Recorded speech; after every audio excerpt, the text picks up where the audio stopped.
할렐루야, 하나님 가족 여러분, 오늘 하루도 하나님의 말씀에 의지하며 주님과 동행하는 믿음의 삶 살아가시기를 바랍니다. 오늘 함께 나눌 생명의 말씀은 민수기 10장 1절에서 10절인데요. 9절 말씀을 제가 읽어드리겠습니다. 또 너희 땅에서 너희가 자기를 압박하는 대적을 치러 나갈 때에는 나팔을 크게 불지니 그리하면 너희 하나님 여호와가 너희를 기억하고 너희를 너희의 대적에게서 구원하시리라. 아멘. 오늘 본문 말씀은 하나님께서 모세에게 은나팔 2개를 만들어서 백성들을 부를 때나 군대를 모을 때 사용하라고 명령하신 내용입니다. 나팔의 용도는 다양했으며 2개의 은나팔을 어떻게 부느냐에 따라 의미가 달랐습니다. 은나팔 2개를 함께 불면 온 회중이 회막 입구에 모였으며 하나만 불 때엔 이스라엘 지도자들만 모였습니다. 나팔을 크게 불면 이스라엘 진영들이 행진을 하였으며 회중을 소집할 때에는 큰 소리를 내지 않았습니다. 한편 전쟁에 나갈 때나 대적을 압박하고 치러 나갈 때에는 큰 소리를 내었으며 나팔 소리를 내면 하나님께서 이스라엘을 기억하시고 그들을 대적에게서 구원하신다고 약속하셨습니다. 절기를 지킬 때나 희락의 날을 기념할 때 그리고 제물을 드릴 때에도 나팔을 불 것을 명령하셨습니다. 이와 같이 하나님께서는 나팔 소리를 통해 이스라엘 백성들에게 하나님의 뜻을 알리셨고 모일 때와 나아갈 때, 싸울 때와 즐길 때, 그리고 예배할 때와 같이 이스라엘 백성들의 행동이나 삶의 지침을 마련해 주셨던 것입니다. 지금 현대를 살아가는 우리 시대에는 구약의 이스라엘 백성들처럼 더 이상 나팔 소리를 사용하지 않습니다. 그러나 2개의 은나팔처럼 하나님의 뜻을 전하고 하나님의 백성들이 어떻게 살아가야 할지를 가르쳐주는 2개의 중요한 지침서가 있습니다. 바로 구약과 신약이라는 하나님의 약속의 말씀입니다.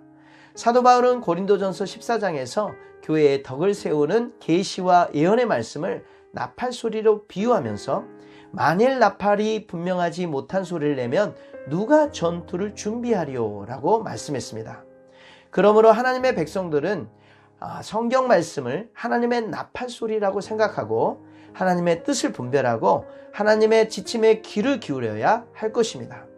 이스라엘 백성들이 나팔 소리를 들으며 공동체의 질서를 유지하고 하나님의 뜻을 분별했듯이 우리 그리스도인들도 어떤 다른 이념이나 사상이 아닌 그리고 자신의 뜻이나 생각이 아닌 성경 말씀에 귀를 기울이고 교회의 덕을 세우며 믿음의 삶을 살아가야 될 줄 믿습니다.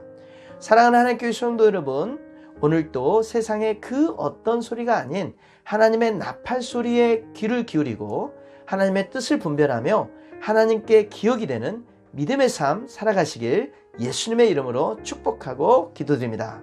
아멘. 중보기도팀 장은영 집사입니다. 묵상톡 1분 기도. 오늘은 선교사님들을 위해 기도합니다.